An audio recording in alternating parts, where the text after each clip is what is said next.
lesson number 9, force and pressure. So students of class 8, today we will start with our next chapter of physics, okay, that is force and pressure. इस chapter में हम जानेंगे कि force और pressure दोनों एक similar term लगता है, सेम टर्म लगता है, लेकिन इस चैप्टर में हम जानेंगे, we will know in this chapter what is the difference between force और प्रेशर. फोर्स और प्रेशर के बीच में क्या डिफरेंस है. तो हमारा जो फर्स्ट हाफ ऑफ चैप्टर है वो फोर्स पे बेस है और जो लास्ट के जो चैप्टर है वो प्रेशर पे. सो हम लोग जानेंगे कि फोर्स होता क्या है. फोर्स इज पुल और push is called force. Force क्या होता है कि जब हम किसी चीज़ को धक्का देते हैं या किसी चीज़ को खींचते हैं. सपोज करिए एक मार्कर है, इसमें जब मैं फोर्स लगाऊंगा तो ये ऐसे ओपन हो जाएगा. यही जो फिनोमेना है इसको हम फोर्स कहते हैं. और जब मैं इसको बंद करके फोर्स लगाऊंगा तो ये इसका कैप ऑटोमेटिकली बंद हो जाएगा. तो फोर्स क्या होता है. फोर्स का मतलब होता है कि किसी चीज़ को खींचना या किसी चीज़ को धक्का देना. पुल और push is called force. Force क्या होता है. पुल और पुश. आप देखिए फोर्स के कुछ कैरेक्टरिस्टिक्स होते हैं, मतलब quality. Make stationary object move. जो स्टेशनरी ऑब्जेक्ट अपनी जगह पे जो ऑब्जेक्ट रहता है उसको अगर हम फोर्स लगाएंगे तो वो अपने डायरेक्शन में मूव कर देगा. सपोज करिए ये मैंने बुक ली हुई है, इस बुक पे मैं ऐसे मार्कर रख दे रहा हूँ, ठीक है. अब ये मार्कर अपनी स्टेशनरी पोजीशन पे मतलब रेस्ट पे है, अपनी जगह से हिल नहीं रहा है. जब मैं इस पे फोर्स लगाऊंगा तो ये अपनी जगह से मूव हो जाएगा, ठीक है. इसी को हम कहते हैं कि force can make stationary object move. Next characteristic है चेंज द स्पीड.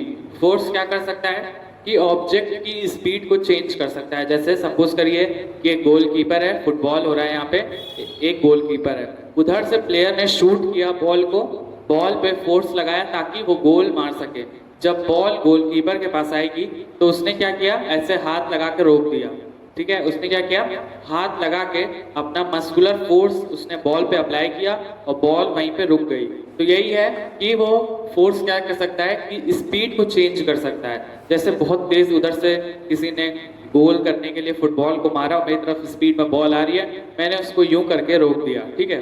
तो यहाँ पे फोर्स क्या कर सकता है, स्पीड चेंज कर सकता है बॉल की. पहले बॉल स्पीड में आ रही थी, मैंने उसको रोक दिया तो वो धीरे धीरे अपने आप यहीं पे जमीन पे गिर गई. नेक्स्ट देखिए चेंज द डायरेक्शन. फोर्स जो होता है वो डायरेक्शन चेंज कर सकता है. अब सपोज करिए I will give an example of cricket. Cricket का मैं आपको एक अच्छा एग्जांपल दूंगा. Bowler is throwing the ball. Bowler है, बॉल फेंक रहा है, उधर से बैट्समैन बैटिंग कर रहा है. बॉलर ने उधर से बॉल फेंकी और बैट्समैन ने इस तरफ से 6 मार दिया, ठीक है. तो हमें क्या पता चला, हमें पता चला कि बॉल इधर से आ रही थी और बैट्समैन ने उसका डायरेक्शन चेंज करके इस तरफ में 6 मार दिया है. तो इसी को कहते हैं कि फोर्स जो होता है, बैट हाथ के फोर्स की वजह से जो बॉल का डायरेक्शन था वो चेंज हो गया. नेक्स्ट देखिए मस्कुलर फोर्स. ये तो सिंपल है. मस्कुलर फोर्स क्या होता है कि जो मसल से फोर्स एक्सर्ट होता है उसी को हम कहते हैं muscular force. What is muscular force. Muscle force of muscle, ठीक है. नेक्स्ट और इम्पोर्टेंट टॉपिक है स्टूडेंट्स फ्रिक्शन. फ्रिक्शन आखिर होता क्या है. अब मैं आपको एक रियल लाइफ एग्जांपल दूंगा. सपोज करिए आप एक फ्लोर पे चल रहे हैं, ठीक है. जमीन है, फ्लोर है, उस पे आप चल रहे हैं. अगर उस फ्लोर पे पानी गिरा रहता है, अगर उस फ्लोर पे पानी गिरा हुआ है तब आपको चलने में प्रॉब्लम होती है. तब आपको क्या होता है, चलने में प्रॉब्लम होती है. और कभी कभी आप स्लिप होके गिर भी जाते हैं, ठीक है. क्या होता है कि जब फ्लोर पे पानी गिरा रहता है तो आपको चलने में प्रॉब्लम होती है. और कई बार ऐसा भी होता है कि आप गिर जाते हैं. तो हमारी चप्पल जिसको हम कहते हैं शूज़ या आप जो भी कह सकते हैं, वो और ज़मीन एक दूसरे से लॉक रहते हैं, तभी हम उसकी वजह से गिरते नहीं हैं, ठीक है. उसकी वजह से हम गिरते नहीं हैं. वही आप अज्यूम करिए कि आप एक फ्लोर पे जा रहे हैं जिस पे पानी गिरा हुआ नहीं है, तो आप उस पर दौड़ भी सकते हैं, आराम से दौड़ के चल भी सकते हैं. उस ज़मीन पे आप गिरेंगे नहीं, आपकी चांसेस कम होगी गिरने की. क्यों? क्योंकि आपका जो शूज़ होगा और ज़मीन होगी उसके बीच में एक फोर्स होता है. इसकी वजह से हम आराम से सूखे ज़मीन पे चल सकते हैं. लेकिन क्या होता है कि जब ज़मीन पे पानी गिर गया होता है तो ग्राउंड और शूज़ के बीच का जो फोर्स होता है वो कम हो जाता है. इसकी वजह से हम चल नहीं पाते हैं और स्लिप हो जाते हैं. इसी फोर्स को स्टूडेंट्स हम कहते हैं फ्रिक्शन. अब देखिए इसके एडवांटेज क्या क्या होते हैं. अगर फ्रिक्शन ना होता तो हम लोग चल नहीं पाते. It would be impossible for us to walk without friction. अगर फ्रिक्शन ना होता तो जमीन क्या होती, सिपरी होती, चिकनी जमीन होती, और चिकनी जमीन होती तो हम उस पर चल ना पाते, ठीक है। तो सबसे पहला एडवांटेज ये हो गया। नेक्स्ट देखिए, without friction we would slip as soon as we try to walk. जैसा ही हम चलने की कोशिश करते, फ्रिक्शन न होने की वजह से हम लोग गिर जाते। मैंने आपको एग्जांपल दिया था कि अगर एक फ्लोर पे आप पानी गिरा देंगे तो वहाँ पे फ्रिक्शन नहीं होगा, और जैसे ही आप चलने की कोशिश करेंगे आप वहाँ से गिर जाएंगे, ठीक है। उसके बाद cars and buses are able to move on the road because of friction. Cars हो गई, बस हो गई, उसमें टायर्स लगे रहते हैं, और टायर्स सिंपल नहीं होते हैं। सपोज करिए जैसे ये आपका टायर है, तो टायर्स सिंपल नहीं होते। यहाँ पे भी आपने देखा होगा कि टायर्स के बीच में डिज़ाइन होती है, ठीक है। टायर्स के बीच में ऐसी डॉट डॉट करके कुछ डिज़ाइन बनाई जाती है। इससे क्या होता है कि टायर और रोड में फ्रिक्शन पैदा हो जाता है, और टायर रोड पे स्लिप नहीं होता है, ठीक है। टायर रोड पे स्लिप नहीं होता है। ये इसी की वजह से, फ्रिक्शन की वजह से कार और बसेस भी रोड पे चल पाती हैं। नेक्स्ट देखिए, फ्रिक्शन के कुछ डिसएडवांटेज भी हैं।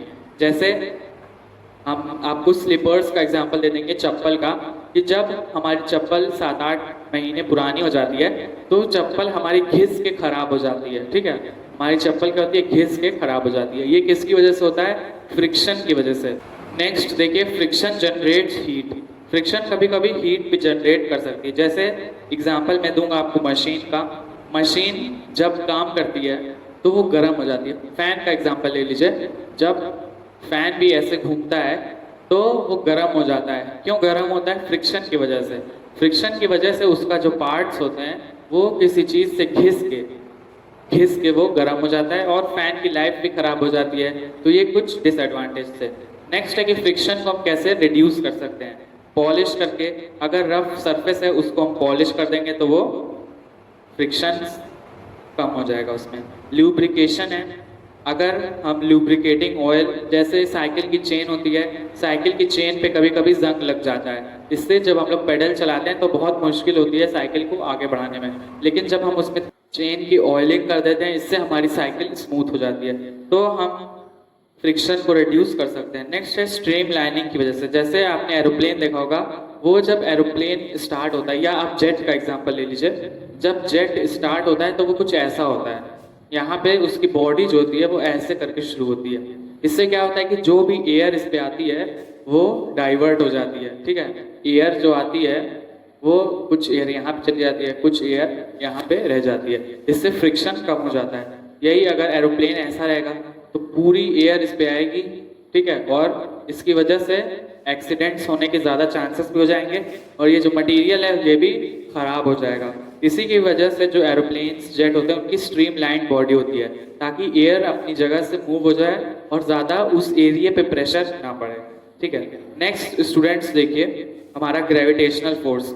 ग्रेविटेशनल फोर्स सिंपल है, जो ग्रेविटी द्वारा जो फोर्स रहता है, लगता है, उसी को हम कहते हैं ग्रेविटेशनल फोर्स।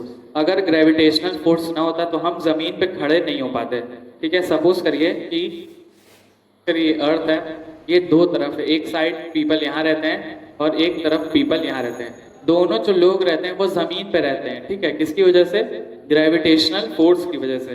तो यहाँ पे ग्रेविटेशनल फोर्स बहुत इंपॉर्टेंट रोल प्ले करता है। अगर ग्रेविटेशनल फोर्स ना हो तो हम उड़ के ऊपर चले जाएंगे, फिर कहीं स्पेस में जाके खो जाएंगे, ठीक है। तो ग्रेविटेशनल फोर्स की वजह से हर चीज क्या रहती है, ग्राउंड पे रहती है, ठीक है।